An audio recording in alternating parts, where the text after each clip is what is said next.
Hello free fire lover एमबीजेपी भाई channel आपण मानक स्वागत करुच्ची। तो आज आम कथा रेस टू एस इवेंट विषय में देखो मु बर्तमान 5 लेवल को पहुँचे है।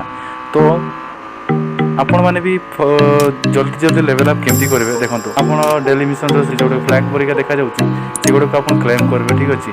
तापर पर डे आपको 10टा फ्लैग मिल है 10टा फ्लैग मिल 10टा गेम आपको गेम खेलने को पड़े जेकोसी गेम है।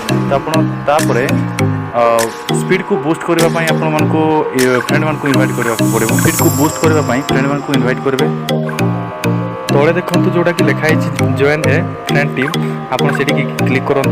ये जो बूस्ट गुड़ा लिखाई सब बूस्ट गुड़ा आप क्लिक करूँ जहाँफल कि आपंकर स्पीड इनक्रीज हो धीरे धीरे। तो मुझे सब बूस्ट कर दूसरी ठीक है। यहीपर आपंकर स्पीड को इनक्रीज कर स्पीड को बूस्ट करेंगे। तो वीडियो केमती लगे आपने कमेंट माध्यम जनातु। वीडियो को लाइक करूँ शेयर करूँ और सब्सक्राइब करने को भूलु ना। आम सब्सक्राइब बटन को पूरा बूस्ट कर दिंतु जोटा कि आप दबाई दिंतु लाइक कमेंट और सब्सक्राइब।